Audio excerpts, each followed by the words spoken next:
No, the Prime Minister is right back. I'm sure The Guardian is right that there is fury in a coalition all the way from civil servants who don't like this government's agenda all the way through to the Labour Party.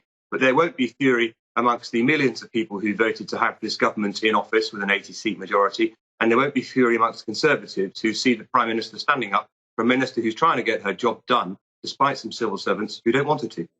How unusual, Polly, do you think it is for someone to be found via an independent inquiry to have breached the ministerial code and yet them then not to resign? Is that unusual? It's simply extraordinary. I mean, there's not much point having a code if it's not enforced, because you don't have to do what it says in the code. Why write it down? Just say, hey, it's a free-for-all. I think it's disappointing that Boris Johnson has not decided to ask Priti Patel to resign as a result of breaching the ministerial code. As I say, I think it's pretty unprecedented. And the reality is this is not, I think, as Alex has tried to characterise it, about whether she cares enough about her job and whether you ought to be allowed to insist on getting the government's way.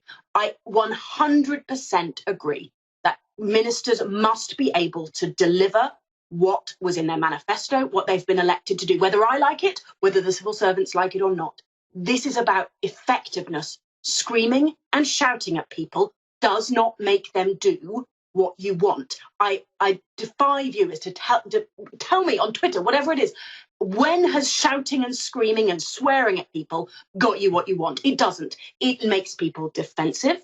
It gets you reprimanded. In all circumstances of public life, you are more effective if you can, as advice to myself, retain your composure. If I were to get even more het up and start screaming and shouting, I think every viewer would turn off and decide that Alex was right because I'm a bit of a psycho, right? It's not how you get away. I was making a slightly different point.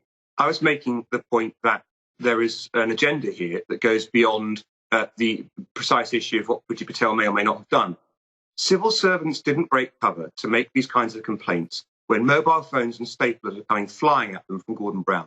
Why? Because they broadly speaking agreed with his agenda, and they do complain now because broadly speaking they don't agree with Priti Patel's. And in the end, like as with so much, it all comes back to Brexit and the populist agenda that they're trying to stymie.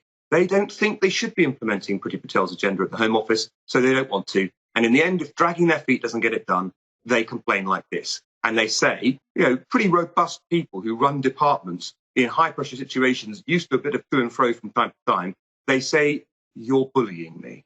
Well, honestly. Polly? No, I think there's been a shift in our expectations about people's ability to come forward. If people had staplers thrown at them, they should have complained about that and described about bullying. When John Bercow was accused of bullying, I absolutely argued that if he was found to have bullied his staff, then he should be held accountable for that. We were on the show together, Alex, making that case. This isn't about party politics. The Home Office is stuffed full of civil servants who are keen to enact Priti Patel, hang 'em and flog 'em, police reform agenda. Brexit is not being enforced by the Home Office, or at least in very little part. It's simply misguided to dismiss serious allegations as exclusively party political. Alex is completely right that it is not Priti Patel is not the first or the last bully to have stalked the halls of Westminster and Whitehall. But that doesn't mean that we should allow her to get away with it. All of those who seek try to use these tactics to get their way, partly because they are the least effective ministers of all time, and I think Alex would agree with me that Gordon Brown wasn't a tremendously effective minister or prime minister in lots of ways, partly because of the tactics that he and that many of those around him deployed in politics. It should be stamped out of our political culture, because we should have a politics which is about delivery effectiveness and calmness, because it works better. And moving on to the Times, their take on it, they say defiant PM digs in over Patel bullying. Alex, does it not raise the question about why have an independent inquiry? And this was carried out by a civil servant of nearly 50 years' experience, 47 years of experience. He's now stepped down because his finding has not been adhered to. Why have that inquiry or the ministerial code if you're not going to abide by the findings? advisors advise and ministers decide. And he advised, he carried out his inquiry, and his inquiry found that Priti Patel had been inadvertent in her behaviour, that there was no evidence of any kind of intent, that she didn't realise at the time that she was upsetting people. She apologised, of course, and he gave up his report to the Prime Minister. The Prime Minister said, "Thank you very much. I'll act on the report. I'm not actually dismissing her." And then not only does the civil servant agree with the civil servants, he flounces out himself. Well, I mean, for goodness sake, sometimes in life, things aren't binary. Just as the point of this report is to tell us what happened, and then the Prime Minister can decide what to do about it. It's not binary. Either they're Priti Patel on a pedestal or Priti Patel must be dismissed. There are more options in life than that.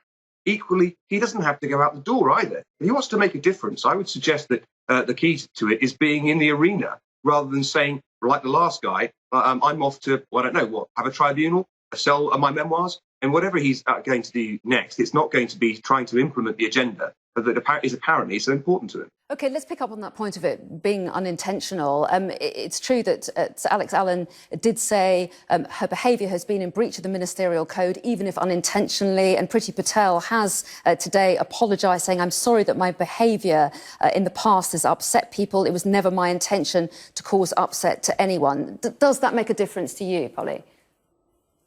Of course, it is important and welcome that Priti Patel has apologised in that way.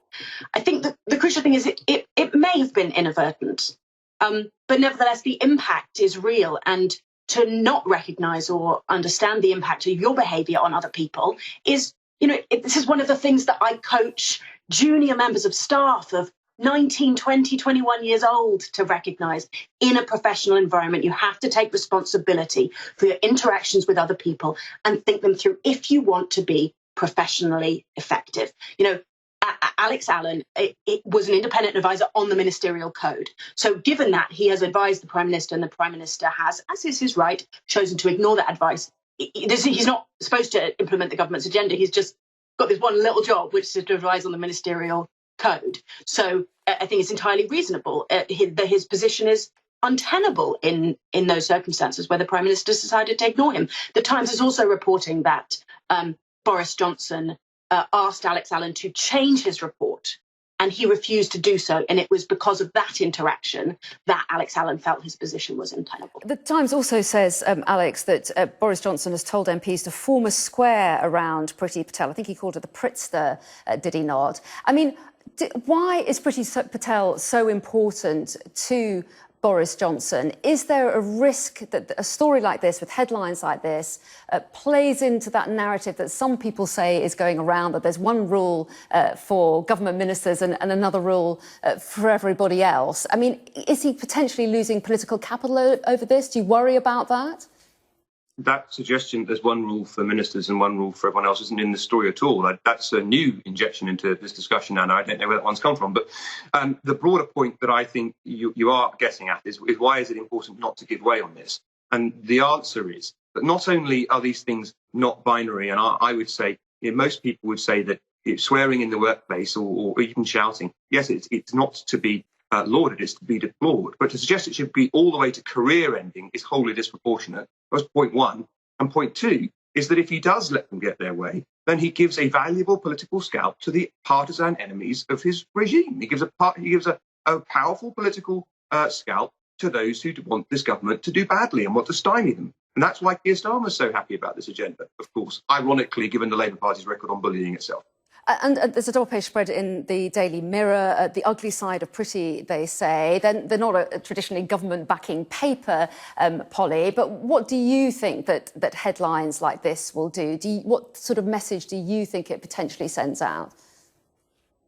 Well, I mean, it's not great. But to be honest, I mean, I don't really like the tone of this Mirror article either. I think kind of ganging up on Priti Patel rather than simply calmly asking for her to be held accountable for her behaviour doesn't really help the kind of toxic culture and bullying culture of so much of our politics. I think the key thing is about the Prime Minister's own leadership, actually. If he wants to be effective, he needs to be clear that his ministers do the things that he has asked them to do, including follow the ministerial code, which is within his gift. And so this idea that what you do is you never apologise, you never explain, everyone just gets away with everything and you circle the wagons. Of course, it works as a short-term defensive strategy to protect your ministers now. But what does it do to the culture of your whole parliamentary party if this is the kind of behaviour that you tolerate? And we all know, because Priti Patel has resigned in disgrace before, that a single resignation after a mistake is absolutely not, as Alex has said, career-ending. It's about taking time to reflect, to be held accountable for the mistakes and errors of judgment that you made. And absolutely, after doing that, if she were able to return later in a reshuffle, that would be welcome. It's the idea that you just never suffer the consequences that I think is the most problematic here. Alex, I could see you're dying to come in. We ought to go to a break. Can you do it very, very briefly? She did apologise. It's not right to say never apologise, never explain. She did. It's a different kettle of fish to the one you were describing.